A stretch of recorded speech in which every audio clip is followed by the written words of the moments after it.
Thank you all for coming tonight. My name is Amanda, and I'm a part of the Social Enterprise Association at American University. And we are very excited to have Dr. Zachary Kaufman here to speak to us a bit today about his new book, Social Entrepreneurship in the Age of Atrocities. And Zachary has a vast array of experience in many different fields. He has worked as a pro bono counsel for Ashoka, which is a leading social entrepreneurship organization that supports and identifies entrepreneurs from all around the world. He is currently a fellow at Yale University and has a law degree as well. He also has a PhD from Oxford University in International Relations, where he was a Marshall Scholar. And as I mentioned, his JD was from Yale Law School.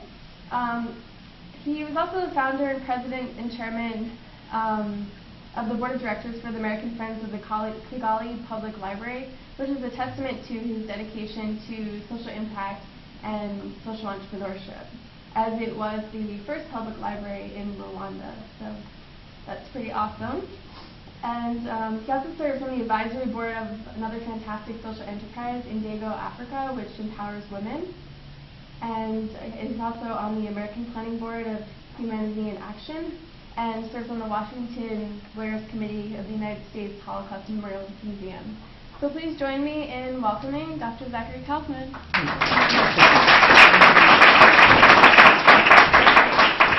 Thanks a lot for having me here today, and thanks to all of you for coming out on a kind of cold and dreary night to be here together. I'm going to speak for about 30 minutes. And then let's open it up to your questions. And I'd also love to hear your comments about anything we talk about here, and maybe some of your own work as well. I'm mostly going to be talking about my new book, which Amanda mentioned, Social Entrepreneurship in the Age of Atrocities. And I want to start by thanking the School of International Service and also the Washington College of Law, which has been supportive of this event tonight. And in particular, I want to thank the Social Enterprise Association and the many people who contributed to making this happen this evening. So thanks to everybody. And I apologize if I forgot anyone. There's like an army of people working on social enterprise, which I think is fabulous. By the way, I don't think I've seen a more engaged university campus as AU in social enterprise so far. So really congratulations. And all of that. I've actually been dying to come here for like 2 years, and so it's great to finally get an invitation to be here. So this is the book. There are copies being sold outside, I hear, like hotcakes, so get them while they're hot. Actually, I don't think any of them have been sold yet. But all the money goes to charity, so I'm not getting rich off this or anything. So I hope that you'll buy a copy and maybe support some of the initiatives that are discussed in the book and that we'll talk about this evening. The book, by the way, focuses on basically the summary is about how business skills can be used to help post-conflict countries recover and thrive.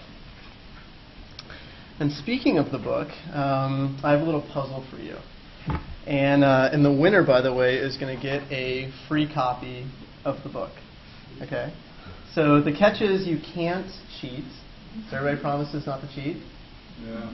All right. So here's the puzzle. There are 2 countries in the world, and only 2 countries, that are double landlocked, meaning they're surrounded by countries which themselves have no access to the sea.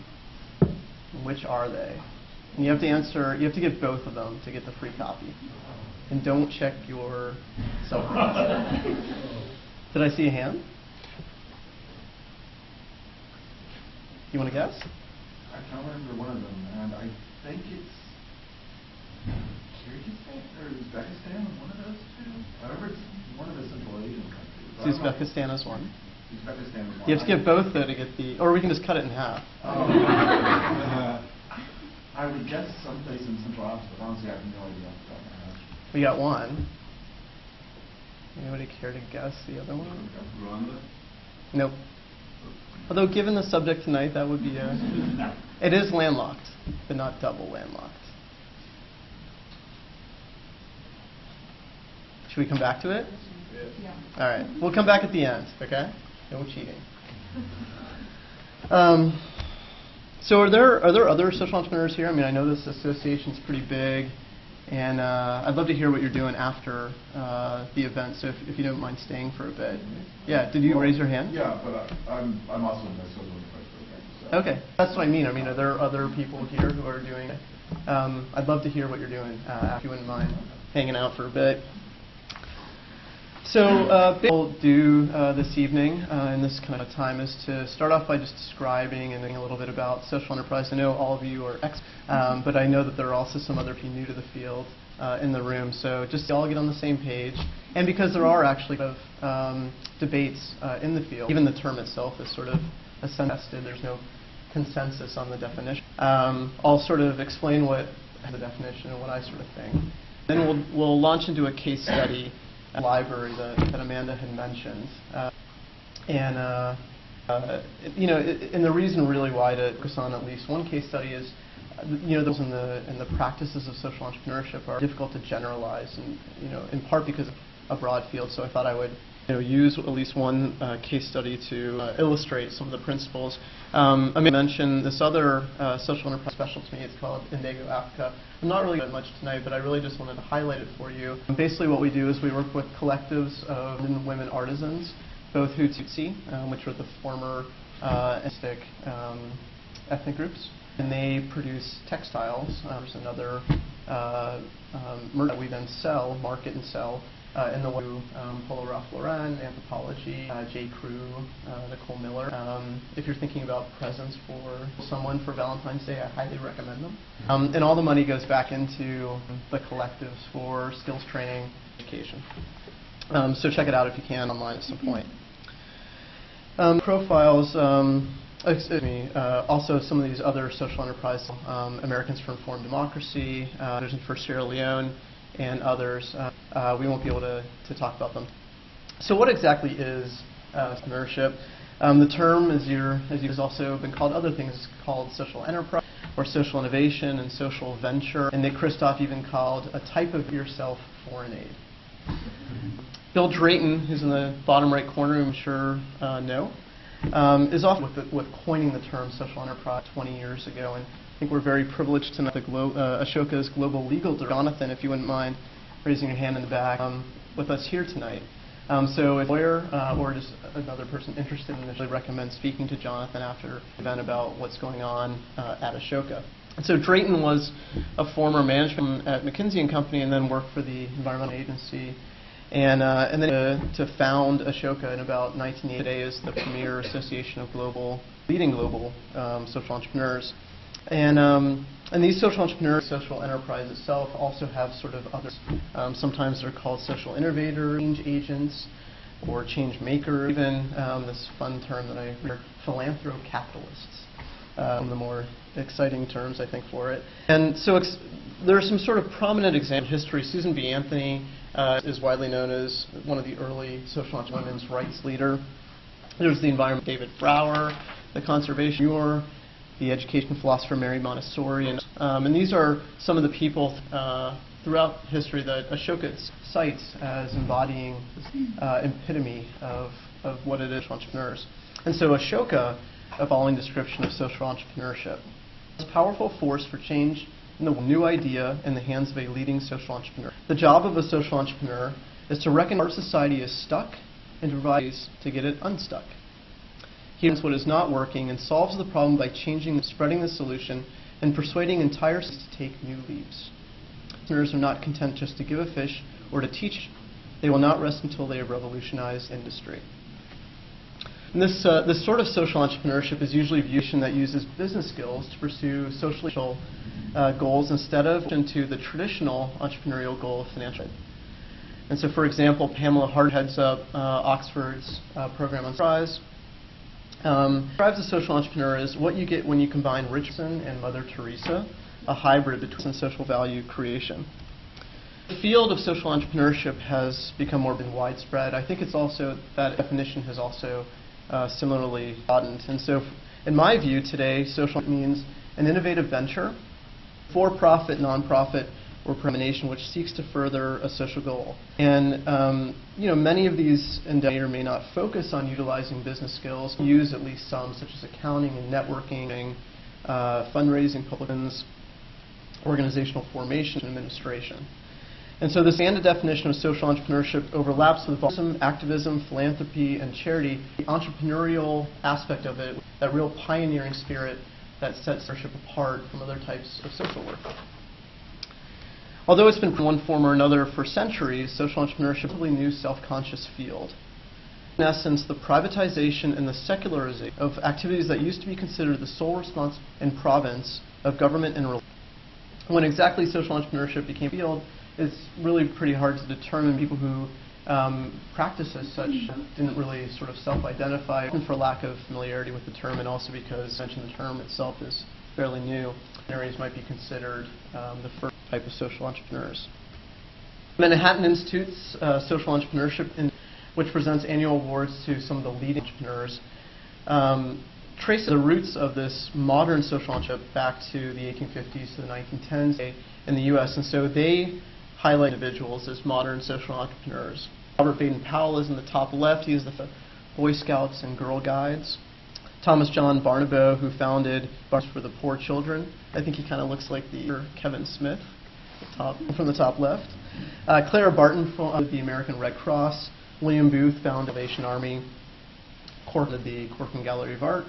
And so really what I think that the breadth of different types of social entrepreneurship, whether it be in wealth, housing, or children's rights, or women's, really sort of indicate on the huge scope that modern entrepreneurship today would embody.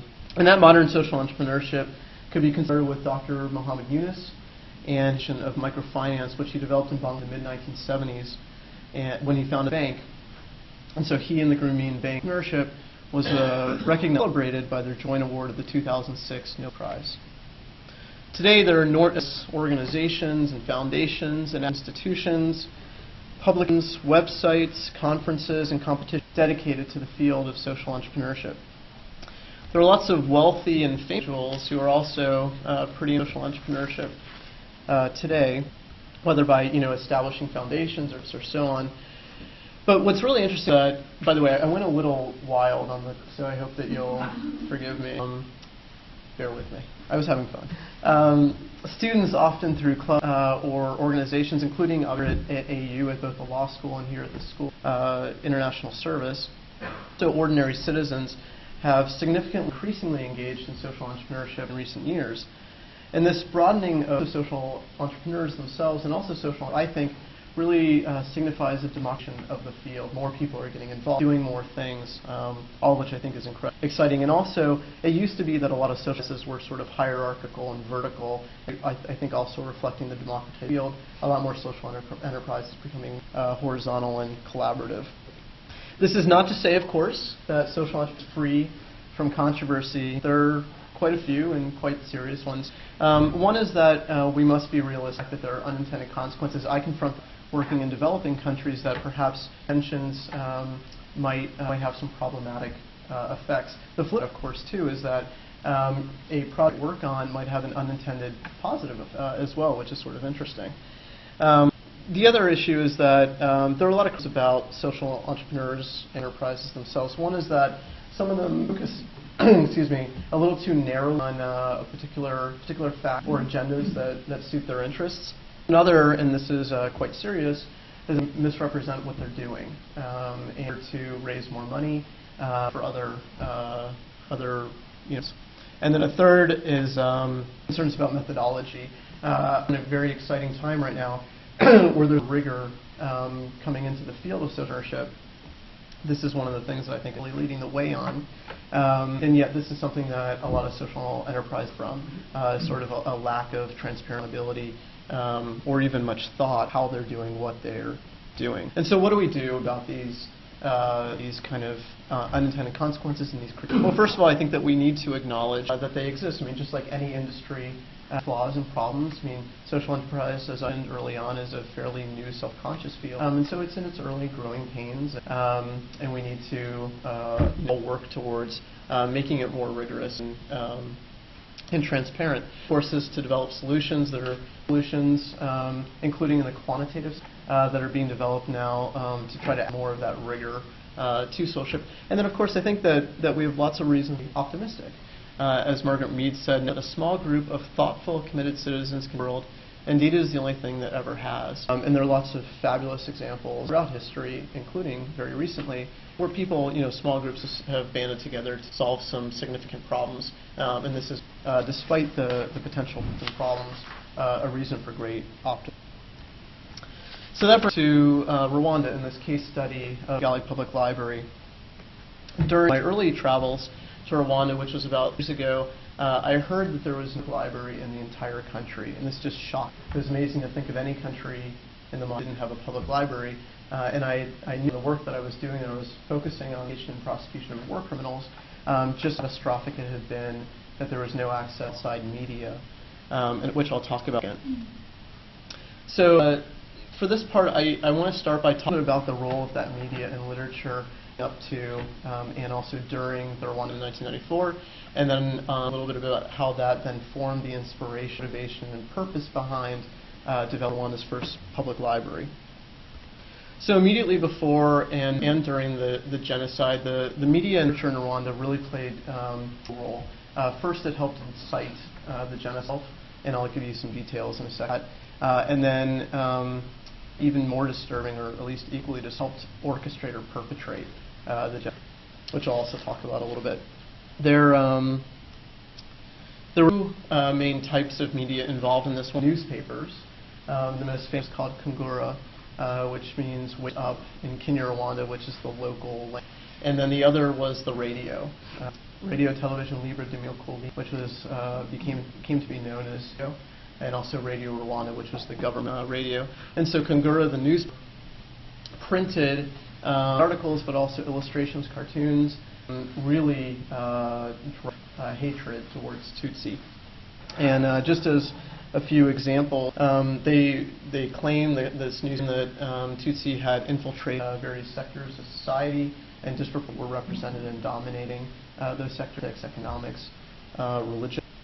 They said that Tutsi women were devious and deadly seductresses of Hutu men. It was Tutsi who were planning the genocide in the Hutu. That's actually quite a strategy in the development towards genocide, is that the perpetrator would blame the victimized group for exactly what they were doing. Kungura also claimed that RPF, which stands for the Rwandan Patriotic, this Tutsi diaspora community in Uganda, itself had admitted to genocide.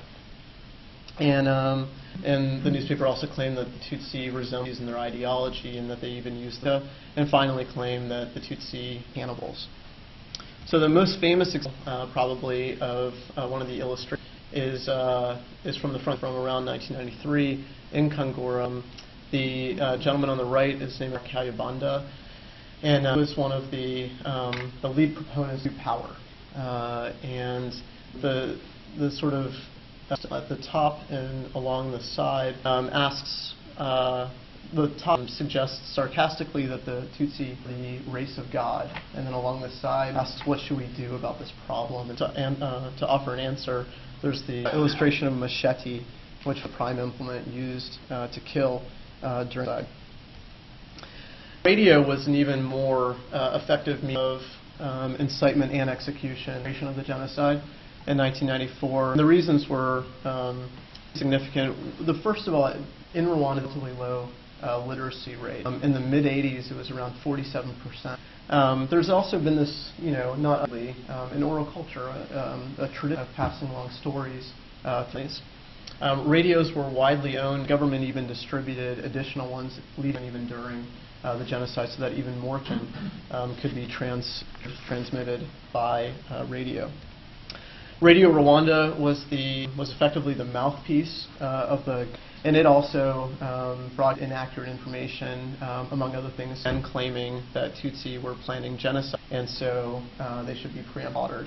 And because there was very little to other information, there were no library, there was very little to the outside world. Rwandans really couldn't check the veracity of any of these statements in the newspaper or in the.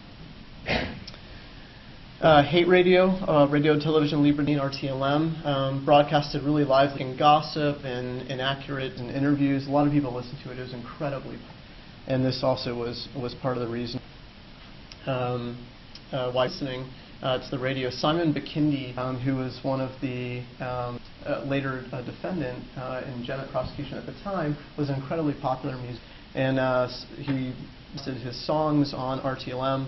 And one of them said, in reference to the Tutsi, "Remember this evil that should be driven as far as possible so that it never returns to Rwanda."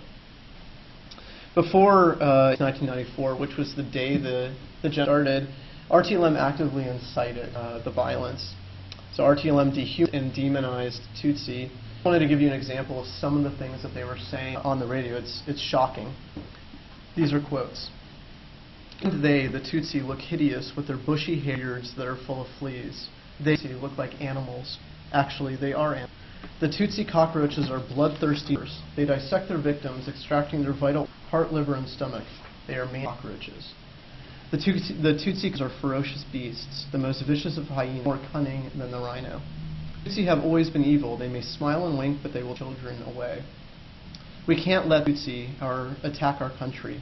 I'm ready to stand up and fight using everything. We must take sticks, clubs, and stop them from destroying our country." RTLM exploited the ethnic tension that had really been caused or at least exacerbated by the powers, the Germans and then the Belgians, in order to provoke this slaughter that occurred in '94. Ultimately, when Habyarimana, when his plane was shot down on April 6th, as he was returning peace negotiations in Tanzania, RTLM immediately the RPF, Tutsi group. They broadcasted, "The cockroaches is irreversible. The only remedy is extermination. Kill them all, take them out." Beyond inciting the genocide, he was instrumental in orchestrating these troops. So after the genocide erupted, radio became even more a source of information and analysis for Rwandans than before that, in part because things were even more cut off people were even more because of the conflict and inhibited travel, access to outside media. So the government told Rwandans to listen to the radio broadcasts, and the radio itself urged to kill Tutsi. Example, "The graves are not yet full. Who is going to do good work and help us fill them?" They also directed listeners to construct lists and a search for Tutsi generally, and then specifically named individual places that they were running to and hiding so that they would be targeted. This all led to a fascinating and really precedent case before the UN International Criminal Tribunal. It's now known as the media trial case. There were 3 who were jointly indicted and prosecuted between 1996 and 1997. The tribunal, by the way, is in Tanzania. These individuals were Jean Bosco Barayagwiza, Nahimana, and Hassan Ngeze. Barayagwiza and Nahimana were the co-founder officials of RTLM, this hate radio, and then Ngeze was the founder and editor-in-chief of Kungura newspaper. They were each convicted at trial, and the trial judges stated, "Without armed machete or physical weapon, you caused the deaths of thousands of innocents." This case raises important principles in the role of the media, which have not been addressed at the level of international criminal since Nuremberg. The power of the media and to destroy fundamental human values comes with responsibility. Those who control the media are accountable for consequences. On appeal, the convictions were overturned, but they were each sentenced, including for direct and public incitement to genocide, manipulating the media. So all of that's sort of the background, the inspiration for this project. There's actually quite a lot to be out about. Not only were Brian Ngeze and Nahimana convicted of various media incitement violence, but also there's been an upsurge in the literacy rate for various reasons. I mentioned before that there was a 40% rate in the mid-1980s. Now there's closer to about an 80%, almost in literacy.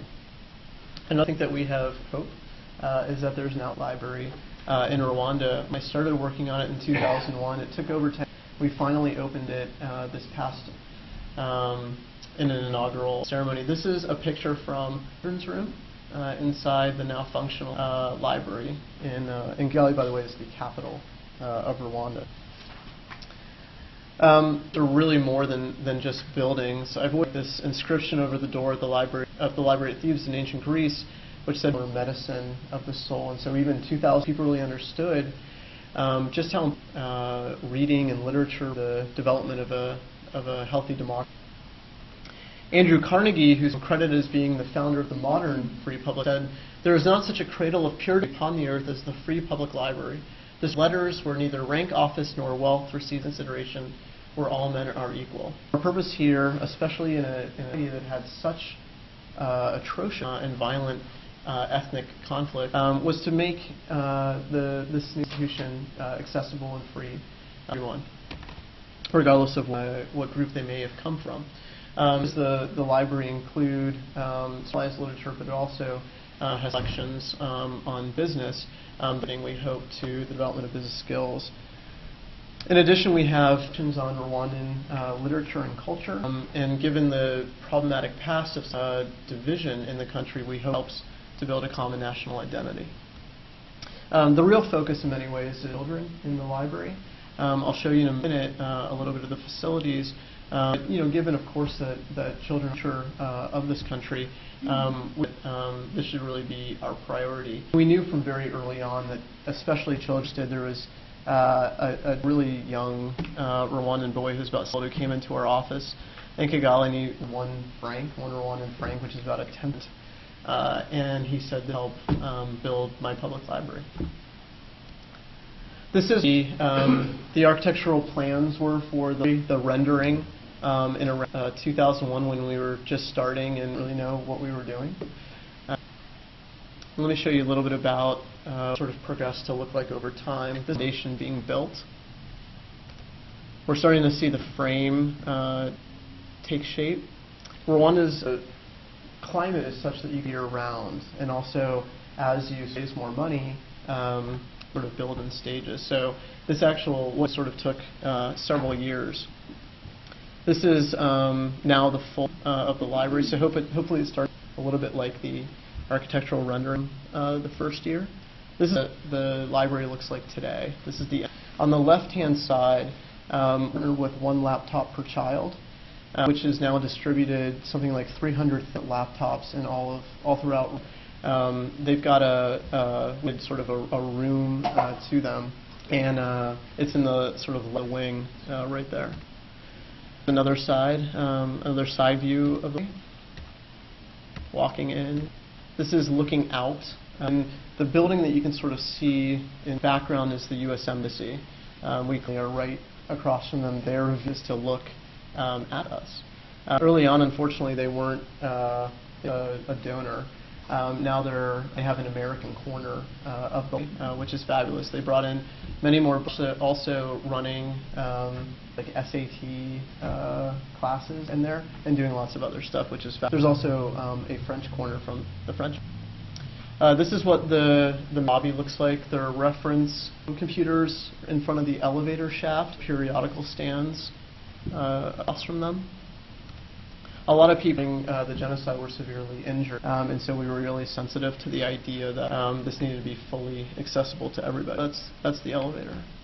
Is looking up. In the distance, you can see part of the reference. This is the children's room. Those chairs are incredibly comfortable. I'd actually never seen them before, and the kids love them, so it's good. This is the computer club is dedicated to for the children. Actually, the one laptop per child area is also for children too. This is the kids hall where we run various programs like storytelling. A lot of children come on those, and a lot of people come to volunteer to read. We're also now showing movies and other things.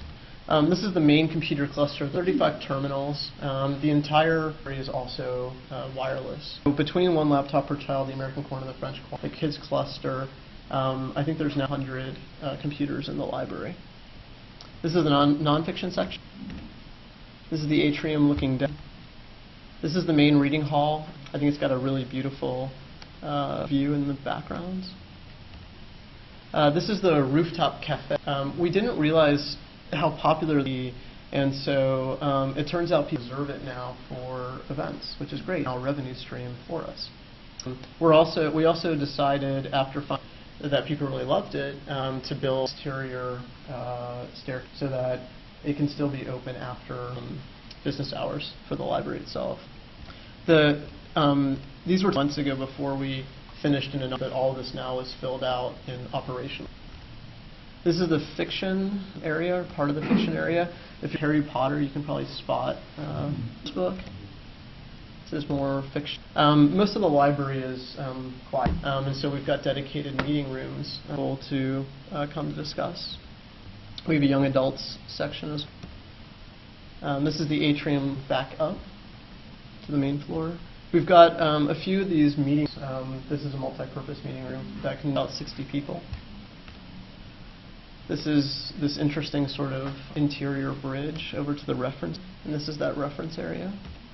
And then this is walking out, and that's the U.S. Embassy across. So back to the puzzle, if you didn't cheat. So does anybody have another besides Uzbekistan as the second country that is double land? Congo? Nope. It's not in Africa. Yeah. Nope.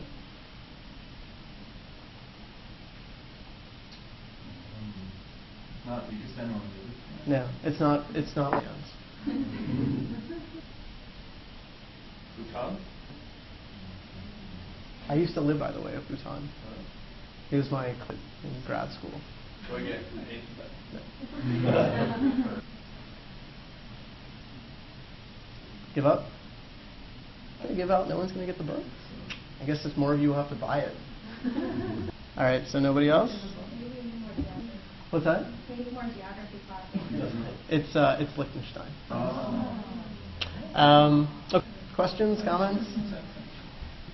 Yeah, Chloe. I am interested in the funding the library, Yeah. both from the building operational standpoint, but then also the sustainability. Yep. And I think my interest is primarily when we're talking about the mission of social entrepreneurship, a lot of focus on the business model and the sustainability of it. So if you could maybe combine those two.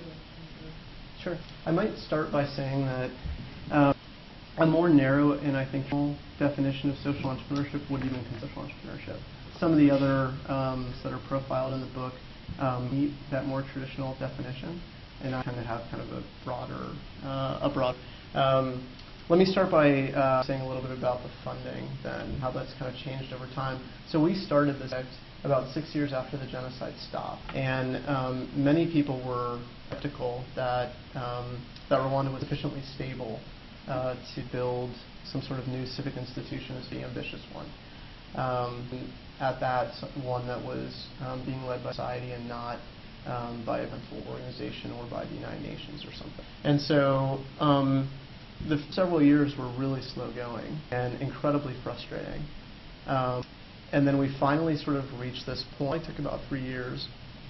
We had enough kind of big name that then things started to and it's really funny to see how, once someone kind of, so we're a famous institution, signs on to something, how that really, cascades. Some other interesting phenomena, I talk about this in the book, is that early donors donated more, some up to 5-6 times. And the lesson that I drew from that, and I think you should draw from that, is just want to see you succeed. Often if they've contributed, they might contribute. And that was, that's not, it was really helpful to learn that. So there are 5 categories of, there's intergovernmental nations, there's governments, corporations, nations, and individuals. The intergovernmentations that donated were, for example, the European Union. The Union actually gave the money to the foundation. The governments that have donated, especially early on, were the governments of and Switzerland? I can't remember. The corporations did Boeing for some random reason. Very grateful. I know this is recorded. Thank you, Boeing. It was really sort of a surprise.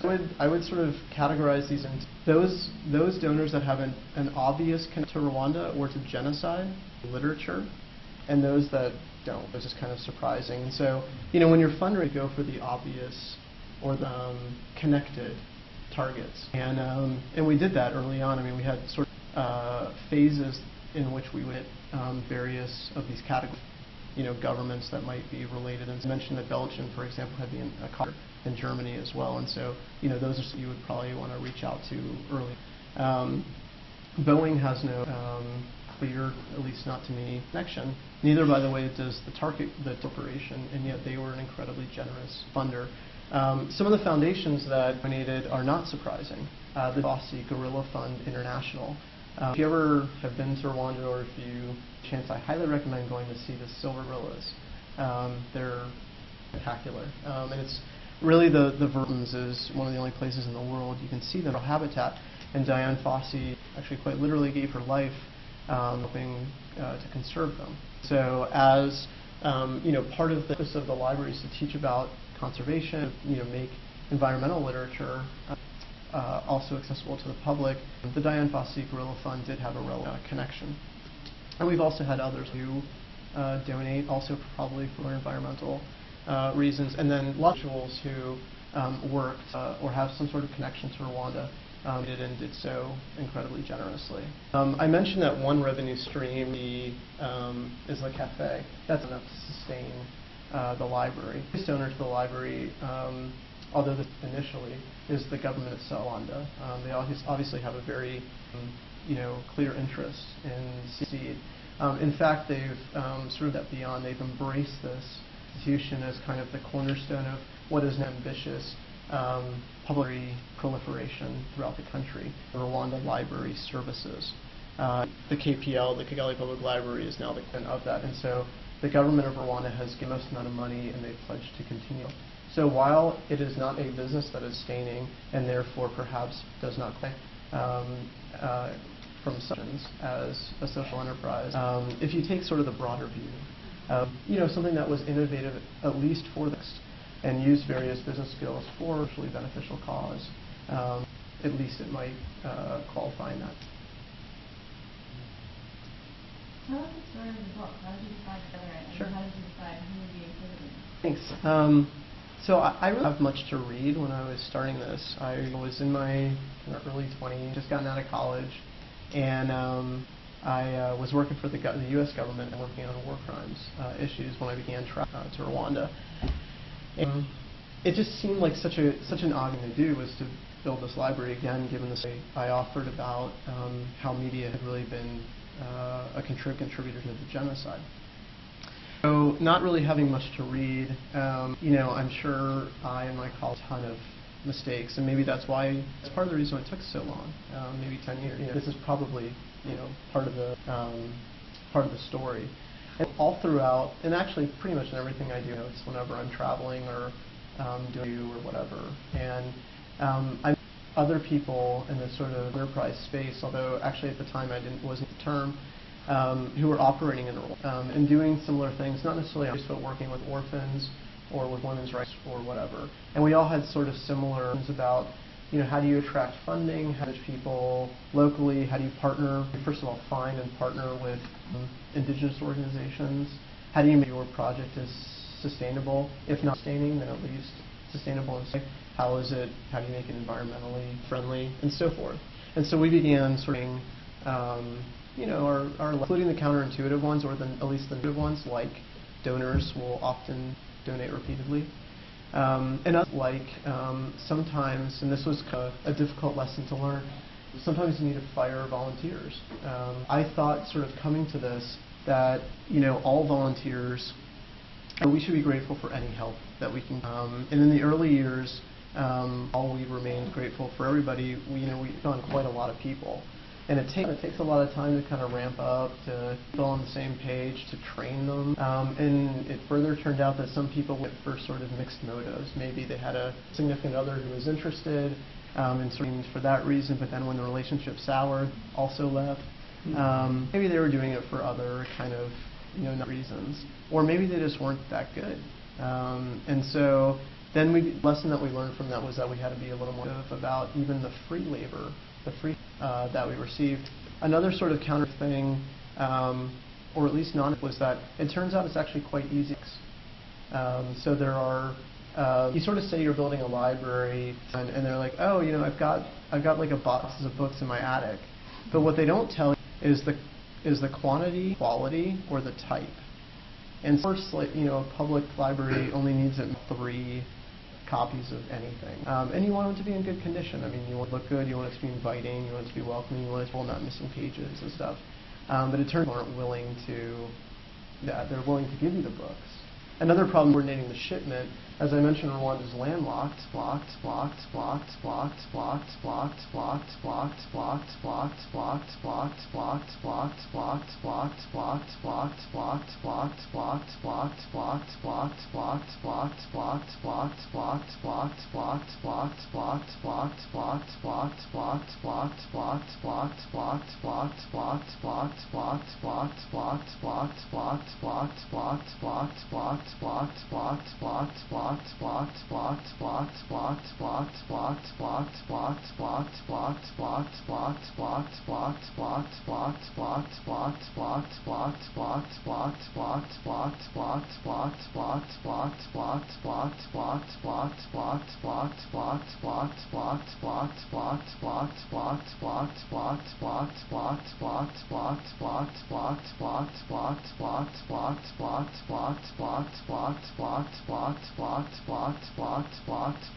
So then you got to coordinate shipping vehicle, like a big tractor trailer, ship it into Rwanda, clear customs. That whole process takes about, some people might try to use you.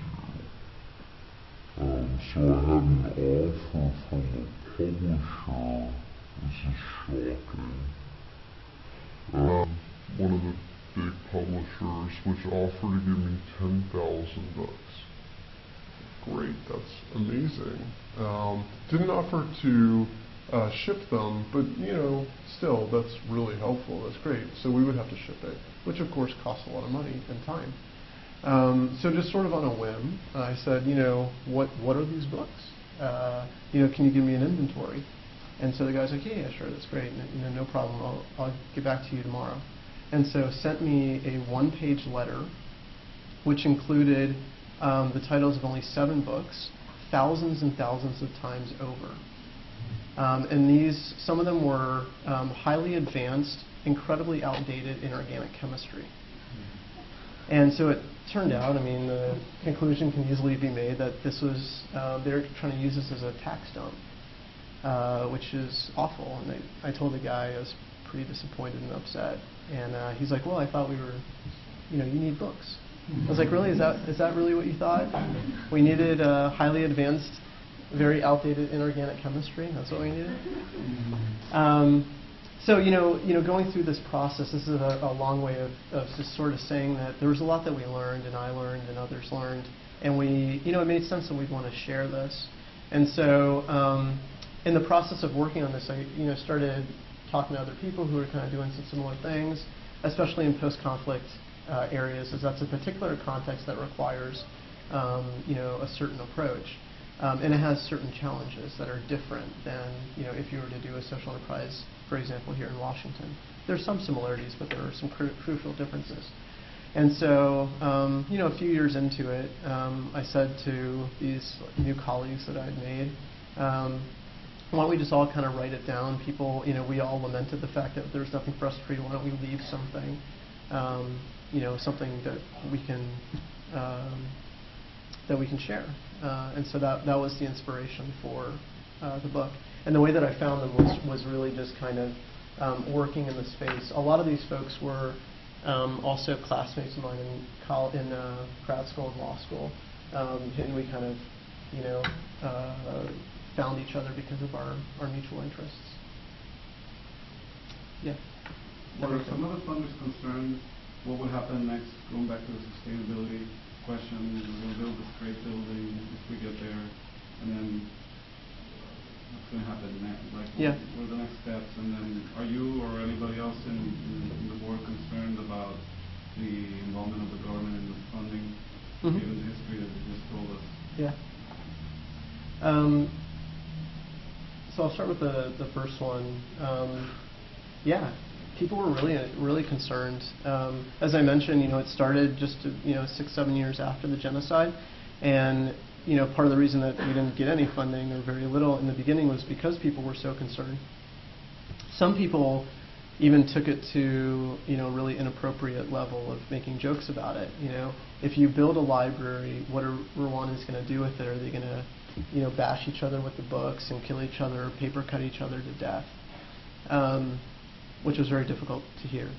And then, in addition to that, there were more legitimate concerns about, what is the sustainability? This isn't a business. How are you going to keep generating funds to sustain it? So, yes, it was a real concern. Our answer to that initially, before we sort of developed this ongoing relationship with the government, is we would continue to fundraise. And who knows what's going to happen? There's always a possibility the whole thing will be an utter and total failure. But at least it's worth the effort, and worth trying. And there was a core group of us that were all committed to staying really involved. And so that was our answer to the sort of sustainability, at least financially. As for the government involvement, so this, just so everybody's clear, this is a different government than the one that perpetrated the genocide. This government is led by the RPF itself, the Rwandan Patriotic Front, which is the Tutsi group that fought in from Uganda and actually stopped the genocide. That militia was led by a person named Paul Kagame, who is now the president of Rwanda. And yet there have been criticisms of the Kagame administration that they have not been as favorable towards free expression, freedom of speech, as perhaps we're familiar with in the West. Their response would be, look, we just went through a genocide, and part of the problem was all the myths and misunderstandings that were swirling about in society that contributed to the violence. And you all in the West sort of have the luxury of having a lot more of a stable society and not the history of violence and ethnic strife, especially that we have. And by the way, you also have limits on freedom of speech. And so, we're less than a generation out of the genocide, and bear with us, effectively, is their argument. And so, do we have concerns? Yes. Just like you would about any governmental involvement, which is why we have an independent board that sort of supervises things and works with the executive director on the admin of the library. Yeah. So I have kind of a question, but they're 3 short. parts. Wondering, it sounds like the library is actively used, and I'm wondering how far people have to travel to get there, and how ethnically diverse the library is. And then the third is, are there peace and accept programs offered for children and youth? Okay. So the travel is really, it's in the capital, and a plethora of Rwandans live in the capital, and it's pretty secure in the capital. So at least for those who live in the capital, it's pretty. Now, of course, what do you do about the people in the country? Those who can't pay and or don't have the time to or are not interested into the capital. Zambia, over the years, an incredibly successful mobile. And so we're thinking about how do we share our resources in the country, which, by the way, is tiny. It's the size. So really one of the great things about working in a tiny country is you can kind of get around it pretty quick, which is good for us. We've also been partnering with a lot of the other libraries with it at the universities, and we're even busing in school children, so they field trips to the library. Anyway, it's actually like you just walk in and there's like tons of kids all the time, which is great. So, you know, travel issue, we're still, how do we share the resource more? And I think we're going to, I mean, public libraries are popping up through this Rwanda Libraries program that the government is running. And because we're so large, we'll probably continue to share resources with them. And then we've also been talking about the of exploring a bookmobile as well. About the ethnic diversity of the clientele, it's a little passe. I don't know maybe what word you might use. Ask people nowadays which ethnic they are. Actually, if you go back quite a ways, whether there really are significant differences in the ethnic groups. Hutu and Tutsi have intermarried. They share a language, culture, religion, and you know, it was really the sort of colonizers came in as a Hamitic myth that they had also implemented on Jews. The idea that the measurements of your nose, you know, if they were a certain width, would indicate or a certain racial subclass, or that, you know, the size of your head, or the proportion of your head to your body might indicate, you know, whatever. These were all imposed on these ridiculous pseudoscientific techniques were imposed on Rwandans, and to ridiculous ends too. It would often determine that siblings were ethnicities, which of course can't be the case, and other, you know, and that shared of a different ethnicity than their parents. And so for all of these reasons, and also because of how much the sort of ethnic, such as they might have been, were manipulated, today, you know, there's that we're sort of all Rwandans, and so we don't track that, and I'm not sure it's even to do it anyway. In terms of the sort of programming, because we only opened in October, we're still ramping up. I think it's a great idea. Now that we're interesting, when you're applying for grants, a lot of foundations and governments make a distinction in mortar projects and programmatic activity. It turns out that many more are available for bricks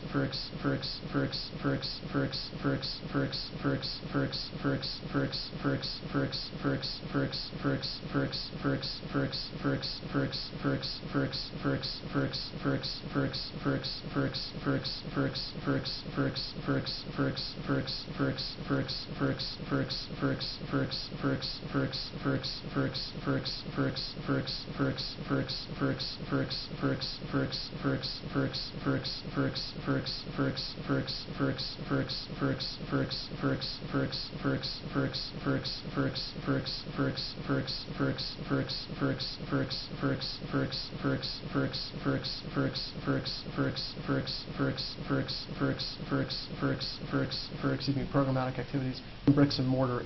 This is also part of the reason why it took us such a long time to build the institution. There are various grants available for just the sort of programming that you're mentioning, and we're in the process now of applying for these new sources of funding that weren't available to us. They weren't relevant during the building phase, and so yes, we're really interested in ramping up the programming now, including on peace initiatives. Yeah. So I remember in one of the pictures you mentioned the Harry Potter book in the library. Yeah. And you received a lot of donations from the West. Uh-huh. Do you have like an initiative to put more literature of the region? So that, and how do you go about doing that? Because logistics might be easier, but maybe books are less plentiful. Okay, so Kinyarwanda is the local indigenous language, and as I mentioned, there's sort of been this oral tradition. So there hadn't been that much produced in Kinyarwanda. What does exist, yes, we've been making a concerted effort to collect it and showcase it. So the working languages of the library are French, English, and Kinyarwanda. Certainly not in equal proportions, but we're hoping that Kinyarwanda is represented.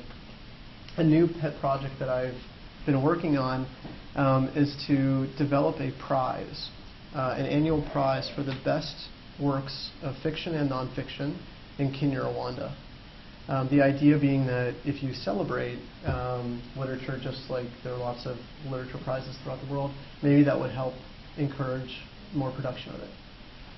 And so we're in the very early stages. I have no idea when we'll get this off the ground. It's quite complicated, it turns out, just like everything. But that's a second effort we're sort of pursuing to try to further collect, and not only collect, but try to prompt the production of more Kinyarwanda literature. Yeah. I just have a question about, do you have any piece of advice for the social entrepreneurs in the room and the entrepreneurs, but not entrepreneurs, from your book and from your personal experience that you've taken and could share with us? Sure. On any particular topic, or Just in general, like for you, especially with the deep study here. Well, the conclusion to the book is about 50 pages and does include recommendations and sort of advice on anything from fundraising to recruiting staff to managing that staff to planning and sort of devising a project even from the beginning. I would say that, and I've been writing some spin-off pieces recently about some of these things. So one of the spin-off pieces, for example, that I recently wrote for the Council on Foreign Relations was about partnering with indigenous organizations. That something that's interesting, and I've noticed this, is that no matter how good your idea is, if you don't have local buy-in, it very well may be rejected. And so it's crucially important, not only because you don't want an idea to be rejected, but also because locals truly are the ones who know their needs and preferences best. And so we're all Westerners here, and if you want to work in developing countries, it's really important to get to know the country, know the people, and find good partners. And that really holds for all phases of the project, not only from the sort of design and inception, but also to sort of pulling it off in the sustainability and the unveiling to the public so that it is a success. So that might be sort of one sort of category of recommendations would be about, generally speaking, working with locals and just how important that is. Another would be about sort of growing your organization. Obviously they're all different, and that affects things. But one sort of thing to note is they all also take different periods of time. And young people are most attracted, or often most attracted, to social entrepreneurship. But young people are also some of the most fickle people. And so, in order, the last thing you'd want, of course, is for a good idea to just be abandoned just because people have kind of left. And, people pursue other opportunities, or they go to grad school, or they move, or they fall in love, or they whatever. And it's not the case that they can always be dependable. And so and not only that, but there are also some very good reasons to leave an organization and move on. Sometimes, just having fresh ideas and fresh meat is helpful. So in that sense, not only should the social enterprise itself be sustainable, but also there should be plans for your organization itself to be sustainable. There should be succession plans for the leadership. Often this is not done. In for-profit corporations, you always have succession plans.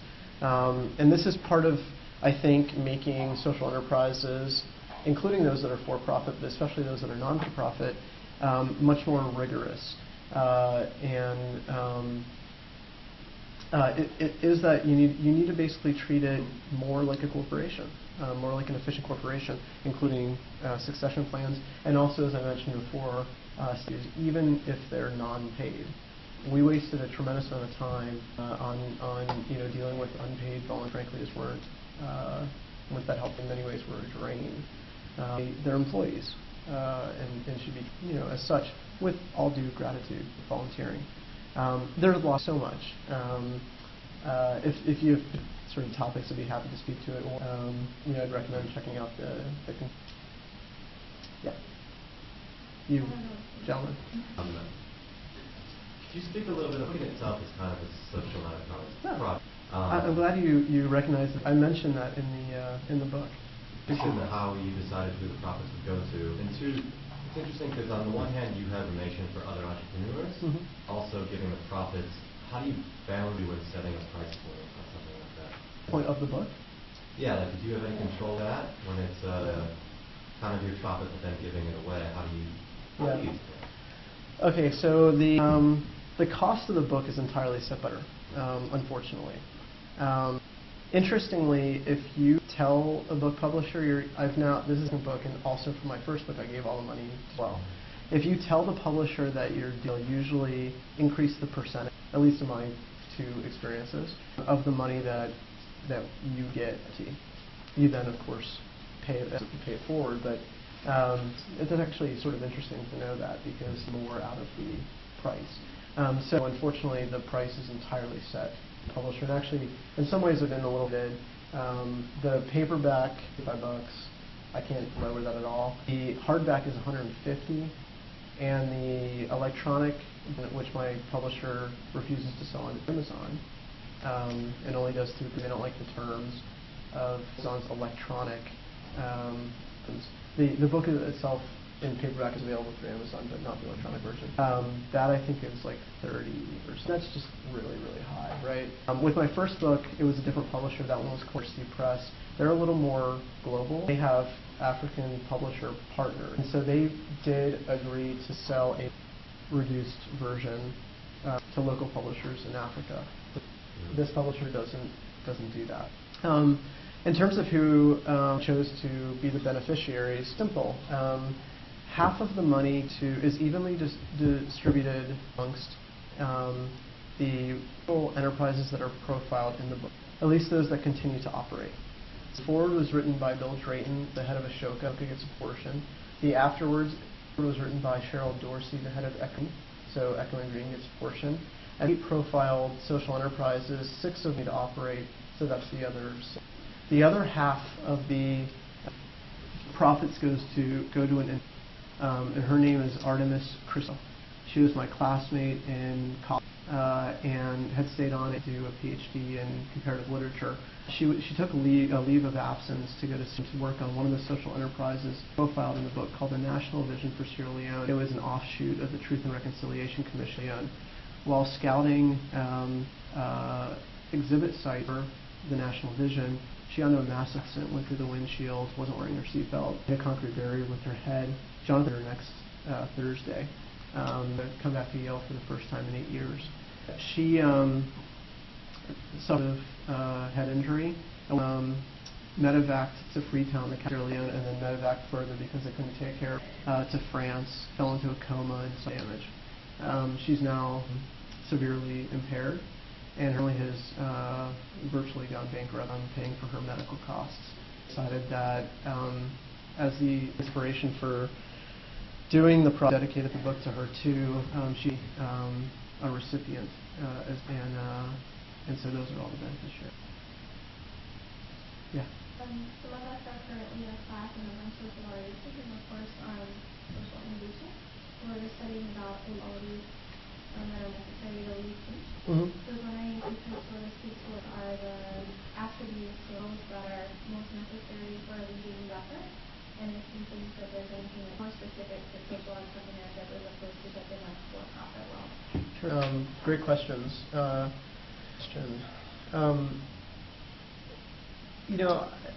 It's interesting. Again, maybe because the definition I use is so broad. There are lots of different kinds of leaders. I know it's completely unhelpful. that are effective in socials. I guess maybe some of the common threads would be the following: driven by purpose, and so there's the you are inspired by something, and that translates into an idea. It's really more the action, I think, that matters. If you're really compared the plight of women in a particular context, that actually could generate lots of different ideas. But it's the purpose that you want to solve, or at least a mirror situation. So I think purpose-driven. A second is writing. Many are really to be in a great institution, coming from great families, great stable societies, and maybe we want to keep it that way. And too few people are willing to venture far afield, both literally and figuratively, to work on newer, different things. Especially when it comes to maybe some of their own money, or maybe venturing into play dangerous, and working with people who might appear to be a little. And so I think that certain problems require, a pretty high level of acceptance. Another characteristic or quality I think would be creative. A lot of I'm really impressed by all the time. People are coming up with all sorts of crazy ideas that you just would never have thought of, and it's amazing. This building a library is probably the least creative thing. I'm just not that creative. I don't know, but it's obvious stuff like just build a library. But some other ventures are incredibly innovative, and that's really inspiring. So I think that's an important quality. And maybe one would be patience. There are so many times that I and others write about their projects in the book. I felt like giving up. I mean, there's a zillion reasons to trying on something, whether it's just taking time, or people say it's stupid, people say it's counterproductive, or it's unhelpful. And having patience, and also I think this kind of purpose quality too. Believing that your idea is good. All this stuff also relates to this traditional enterprises too. Sort of no matter what anybody says, within reason, pursuing something a lot of time. So I don't know. I've read a lot of books on leadership, and I'm always struck by that there's really nothing all that surprising. We'll talk about the qualities necessary for a leader. You know what they are. We're better at implementing them than others, and some people really have some more than others, but. It's something that's always kind of perplexed me. Are people war kind of like the secret ingredient that no one has articulated yet? I just don't know. It's all the boring stuff. That would be my answer. All the usual stuff. Yeah. You talked about being careful who you take on even free help. Yeah. You have the U.S. and taking your little corner of it. Was that not taking over. Well, adding to yeah. the library. Was that a tricky road to go down because there might be strings attached? Less about the strings attached, and more actually about how Rwanda. So Rwandans playing with Americans. At least Rwandans are not okay with the French.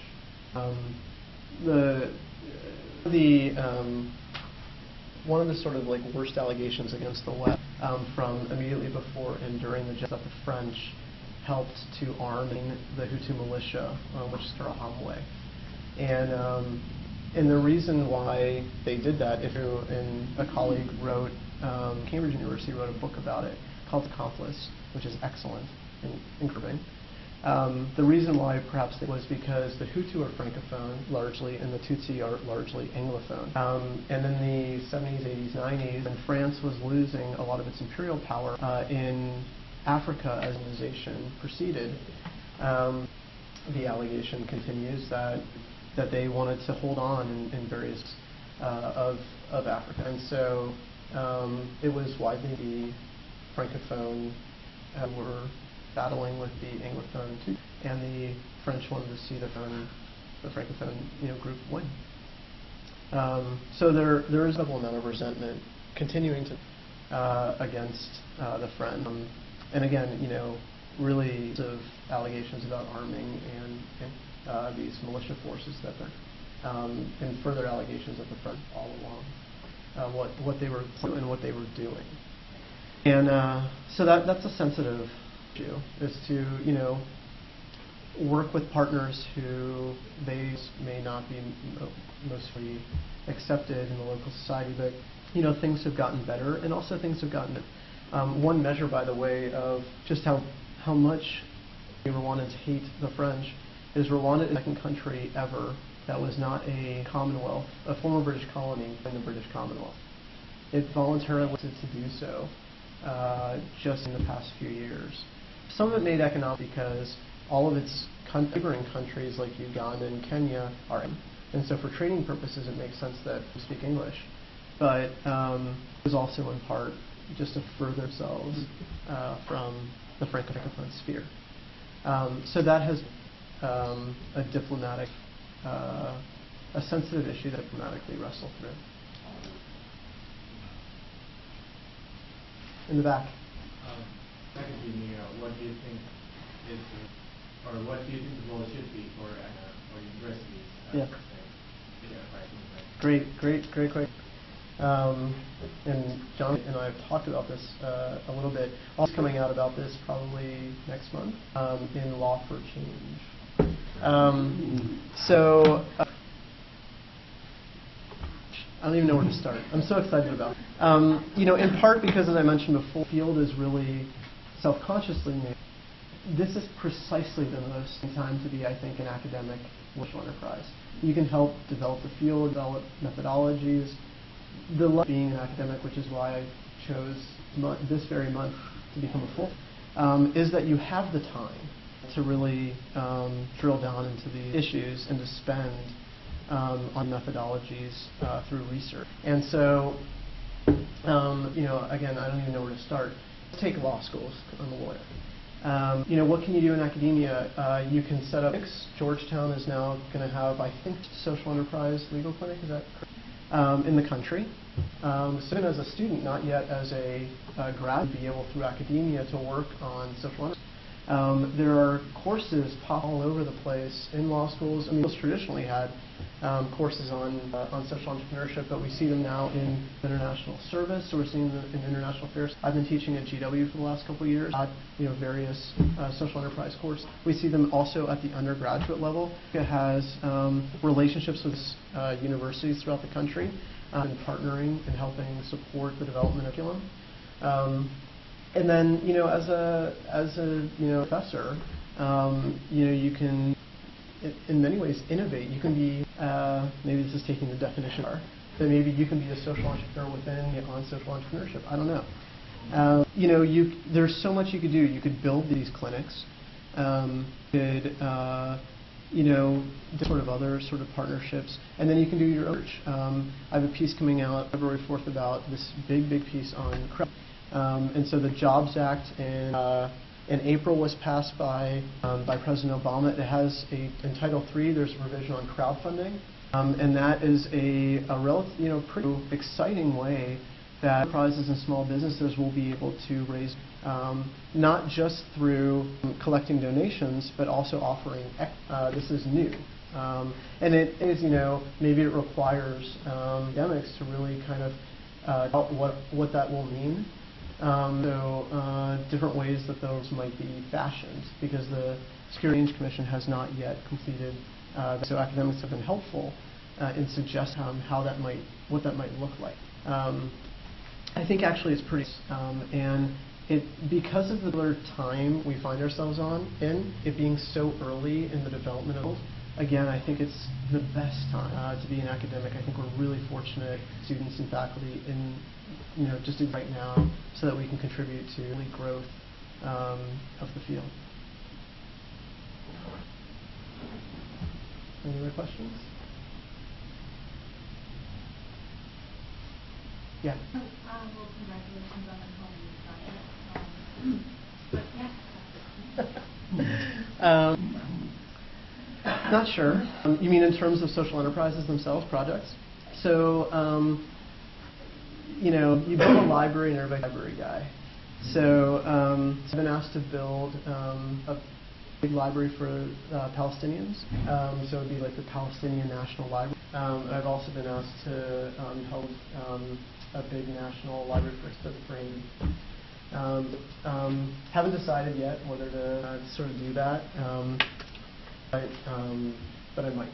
So sort of stay in the space of library development. I'm also sort of helping with other enterprises that exist.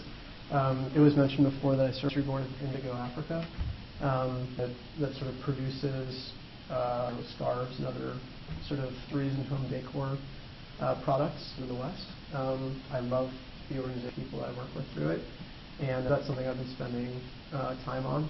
And then a lot about the field. I really want to help to the development of curriculum and this, and in full-time academic. I feel like I can do that a lot better. You know, in some ways, I think my biggest contributions at the moment will be through sort of writing and speaking. But I think I will always have, you know, a role in the actual practice. I think it's one of those fields that you need to be involved, you know, to continue to be fresh and innovative in what you're doing. Sort of, you know, teaching about. So, yet. I also should say I'm always going to remain involved in library. There's a lot more. I mentioned this literary prize, and that actually takes you know, no time to sort of think through the list of it and how do you staff it, what happens if some people are unhappy with the selection. You know, there's a lot to work through. The prize itself be, and also just making sure that this, you know, goes. I will be in my whole life, or I hope my whole life, and so that of course takes a lot of time. So I think we have time for one or two. Sure. If you haven't asked one yet, go ahead. I was wondering if you have time to spread the word About the book? especially the book, because it's such a topic still, and also kind of the money will go to cause, and what is your plan to know that? Great. So how do you spread the word? I hope you will tell your friends. Bye guys. Bye, Chloe. I hope will tell your friends and colleagues about. There's also, I should mention, on the Books Companion website, there's a resources link, and it, I think, every single book on social entrepreneurship, every single network, every single academic. It took a very long time to compile. It's got something like 700, and you can sort for. So I hope that people, you know, will use the book not only in terms of what's in the book itself, but also the website for its sources. There's a tour associated with the book. It turns out interested, at least in the field of entrepreneurship, if not book. And so there's so far 30 stops. I just came back yesterday from Israel. This is to give a couple of talks. Social entrepreneurs are doing very exciting things. And so I was speaking at a law school there, embassy, with Israeli social entrepreneurs. On Wednesday, at Fordham Law School, on Thursday Law School, and a few others. And so the sort of includes law schools, business schools, and other, like the department is interested. That's how I'm trying to promote. One more. Yeah. And I was wondering if you could speak personally and kind of just tell us a little bit about what motivation, like, Sure. where was it something that you sought out, or did you have like a sort of like the other path? Yeah. Okay. I think it's hard to know what makes us tick. There's certainly things that have happened in my life that have propelled me to working on atrocity issues. I'll tell you what those are.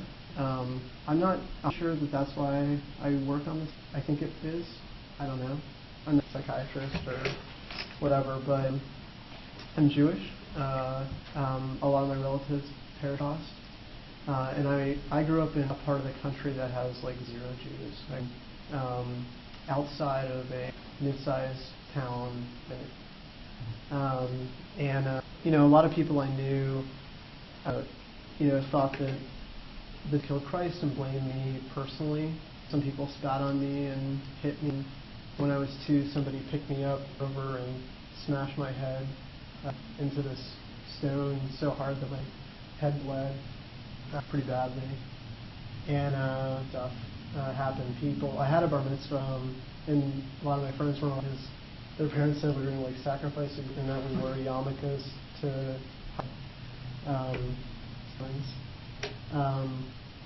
and then the genocide happened in Rwanda when I was in home. I was like a regular high school kid.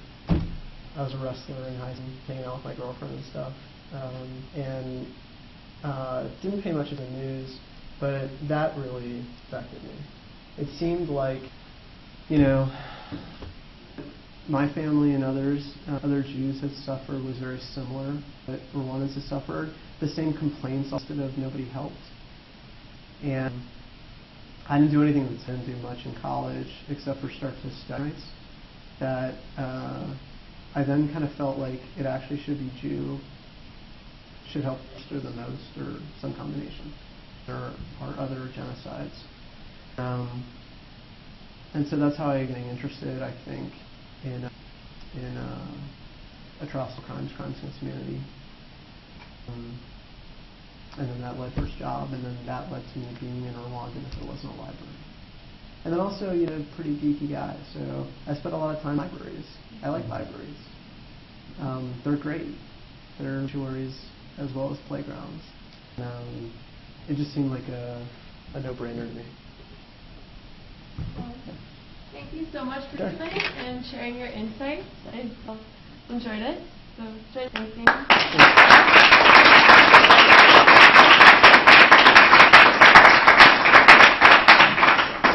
And again, the folks who are here working on this stuff, even definition than me, I'd love to hear what we're up to. Thank you very much. What are you teaching right now? Are you teaching a course? I just finished teaching a course on transitional justice, the field of the different options that countries could choose among to deal with their past serious human rights violations. That mission.